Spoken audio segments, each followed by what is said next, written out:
Hello दोस्तों, मेरे channel फिल्मी स्टोरी 1 में आपका स्वागत है। दोस्तों, हिंदी सिनेमा में कुछ ऐसी अभिनेत्री हुई जो घर घर में पहचान मिली और कुछ अभिनेत्री ऐसी हुई जो गुमनाम हो गई। लेकिन आज हम जिस अभिनेत्री के बारे में बात करेंगे उनके बारे में सुनकर आप चौंक जाएंगे। 60 के दशक की मशहूर अदाकारा फरीदा जलाल, दिलवाले दुल्हनिया ले जाएंगे, राजा हिंदुस्तानी, दिल तो पागल है, कुछ कुछ होता है और कहो ना प्यार है जैसी ब्लॉकबस्टर फिल्मों में उन्होंने काम किया। खूबसूरती से लेकर दमदार अभिनय सब कुछ होने के बाद भी आखिर वो मुख्य हीरोइन क्यों नहीं बन सकी और बस बहन, भाभी और माँ के किरदार तक सिमट गई। क्या आपको पता है कि दिलीप कुमार की वजह से उनका कैरियर तबाह हो गया था? चलिए उनका ये सच आपको बताते हैं। फरीदा जलाल दिल्ली की रहने वाली हैं। यहीं पर 14 मार्च 1949 के दिन उनका जन्म हुआ था, मगर वो पली बड़ी मुंबई में। पहले आपको फरीदा जलाल के बारे में हिंदी सिनेमा में आने का रोचक किस्सा सुनाते हैं। यह उस समय की बात है जब 16 साल की रही होंगी। पंचगनी के सेंट जोसेफ कॉन्वेंट स्कूल में पढ़ाई कर रही थी। उनको बचपन से ही बॉलीवुड में हीरोइन बनने का बड़ा शौक था। हुआ ये कि 1965 में बम्बई में एक बड़ा टैलेंट हंट होने वाला था। फिल्म फेयर और यूनाइटेड फिल्म प्रोड्यूसर मिलकर देश में छिपे अभिनय के हुनर को तलाशने वाले थे। विमल रॉय, B.R. चोपड़ा, नासिर हुसैन, G.P. सिप्पी और शशि सामंत जैसे दिग्गज डायरेक्टर, प्रोड्यूसर, जज बनाए गए थे। फरीदा जलाल को इस टैलेंट हंट की खबर लगी तो उन्होंने भी हिस्सा ले लिया। देश के हजारों युवाओं और युवतियों इस प्रतियोगिता का हिस्सा बने थे, मगर फरीदा जलाल अपने हुनर के दम पर सबको पछाड़ते हुए लास्ट राउंड में पहुंच गई।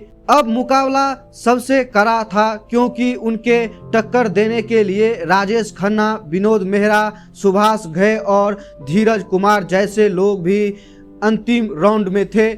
आखिरी में जब टैलेंट हंट के विजेता की घोषणा हुई तो दो नाम सामने आए, राजेश खन्ना और फरीदा जलाल।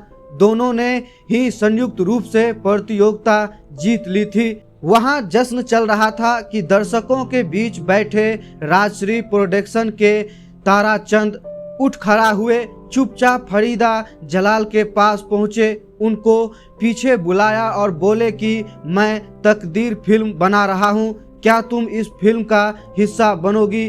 फरीदा जलाल का तो जैसे सपना ही पूरा हो गया। उन्होंने फौरन हाँ कर दी और 1967 में आई भारत भूषण की इस फिल्म में अदाकारा हिंदी फिल्म सिनेमा में कदम रख दिया। फिल्म के लिए फरीदा को बीच में ही अपनी पढ़ाई तक छोड़नी पड़ गई थी।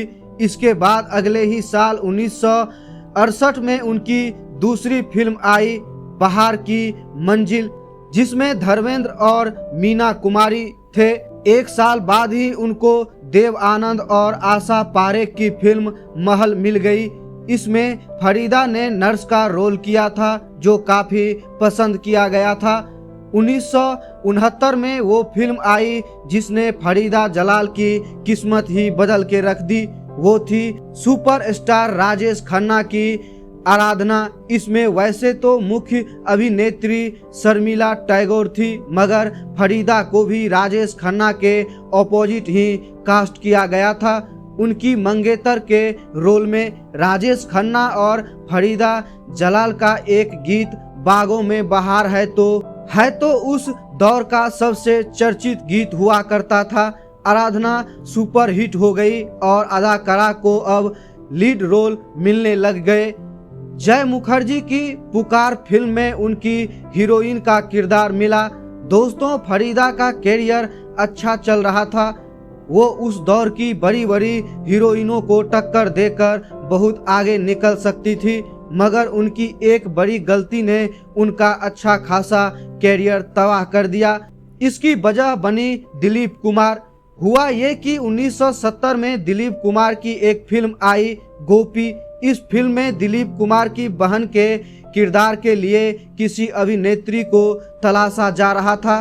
कई अदाकाराओं ने इस रोल से साफ इनकार कर दिया, मगर जब बहन का किरदार फरीदा जलाल तक पहुंचा तो उन्होंने सिर्फ दिलीप कुमार का नाम सुनकर इस रोल के लिए हाँ कर दी। उनको अंदाजा नहीं था कि कैरियर की शुरुआत में सुपरस्टार की बहन का रोल करना उनके कैरियर को तबाह कर देगा। हुआ भी यही, गोपी तो हिट हो गई, फरीदा भी खूब तारीफ हुई, मगर इसके बाद से उनको जो रोल मिलना शुरू हुए वो हीरो की बहन के ही थे। अभिनेत्री का एक गलती ने उनको मुख्य हीरोइन से सीधा बहन के किरदारों तक पहुंचा दिया। हर हीरो अब उनको अपनी फिल्म में बहन के रूप में ही चाहने लगा। 1971 में संजीव कुमार की पारस हो या अमिताभ की मजबूर, फरीदा सबकी बहन बनी ही नजर आई। अमर प्रेम, बॉबी, धर्मात्मा और शतरंज के खिलाड़ी जैसी कुछ फिल्में करने के बाद वे धीरे धीरे हिंदी फिल्मों से गायब हो गई। सब कुछ होते हुए भी उनका करियर तबाह हो चुका था। उनको रोल मिलने ही बंद हो गए। इसके बाद उन्होंने शादी कर फिल्मों से किनारा करने में ही भलाई समझी। 1978 में उन्होंने अभिनेता तबरेज पर मार से शादी कर ली और उनके साथ बेंगलोर चली गई। उनका एक बेटा हुआ, यासीन जलाल।